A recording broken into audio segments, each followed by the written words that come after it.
Sherry here from Skinny Minx, and today I'm going to show you how to make cauliflower tortillas. Now I actually absolutely love these because it's a way to feel like I'm having a treat and not have any of the guilt. You know, sometimes you just can't stand another salad, but you still want to get the veggies in, and this is a wonderful way to do it. So I've got my pre-chopped cauliflower here. This is one medium-sized head.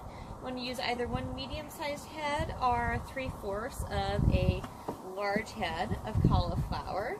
Get this all in the food processor here. I'm going to rice it in the food processor. So start out with just a little bit, not too much cauliflower, because I don't want to jam up the food processor and have it take even longer to blend. Toss it in here as it goes. You see how it's becoming like a nice rice consistency. You can actually use this just as it is in dishes as couscous or as a rice substitute, just to make your food a little bit more interesting.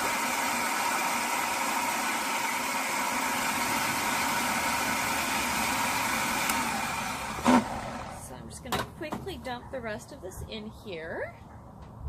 You get a nice fluffy texture on that rice. Another 2 seconds, and this should be nice and ready.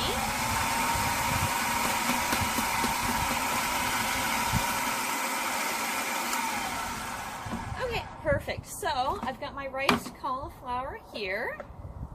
Now what I'm going to do is I've got my saucepan, and I've got a little bit of water in the bottom there, and I've got my steamer. I'm just going to add the cauliflower in, because basically what we need to do is get some of the liquid out of the cauliflower so that we can use it as a grain versus a vegetable. And the quickest way to do that is to just steam the cauliflower for about 5 minutes. So I add it into the pot with the steamer in there, put the lid on. I'm going to go down and put this on the stove for 5 minutes to steam, and I'll be right back with you. Hi all, we're back. So you see I've got my beautiful mound of riced cauliflower here, and now what we need to do is we need to strain the excess liquid out of it before we can start forming it into our tortillas. Just to warn everyone, cauliflower tortillas are not for the faint of heart. So, you know, they smell a bit because it's cauliflower, and you really got to get your hands in there and get dirty. What I've got is I've got a hand towel here. I know some other recipes recommend like a thin dish towel, but I prefer the hand towel because it keeps me from burning my hands as I squeeze out the juice. I've got an extra bowl here. I'm just going to start squeezing liquid into. You'll see there's actually, I don't know if you can see that, there's actually quite a bit of liquid coming off of this. So I twist it and squeeze it until I can get all of the liquid out of here. And I'm going to do that for this entire bowl of cauliflower before it can be mixed with our other ingredients. Okay, so I finished straining out my cauliflower, and what you end up with is almost like a dough type texture like this. It's clumped together in little clumps, and now I have cauliflower in my Uggs, in my cleavage, God knows where else, kind of everywhere. I'm just letting you know in advance that you will get messy doing this recipe. There's just no way about it. Just plan on a shower afterwards.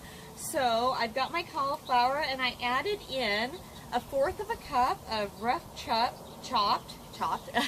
cilantro, 2 egg whites, a bit of salt, garlic, and some nutritional yeast for a nice cheesy flavor. And what I'm doing now is I'm just patting them down into these little cakes.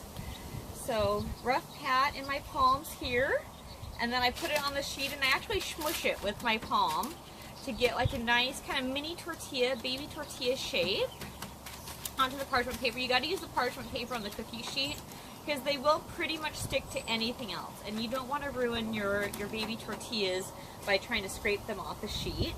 So once this sheet is full, I'm going to put it in the oven, 375 for 10 minutes, flip them and brown the opposite side, and I'll show you how they turn out. Hi all, so I've got the completed cauliflower pancakes here. I'm just going to show them to you. I probably punched these out a little too thin. If you have trouble with them breaking apart when you try to pick them up, it's because you went a little too thin on them. If you keep them a bit thicker, then they hold their shape a lot more. But you can see here, it's pretty well dough shaped, and I'm going to use them as a flatbread more than like a wrap tortilla, and pile on the cabbage, some sprouts, maybe some other veggies, some grilled shrimp if you aren't a vegan. So I hope that these were informative for you, and I will have the typed out recipe on the site below. Any questions, please let me know. Thank you, and have a beautiful day.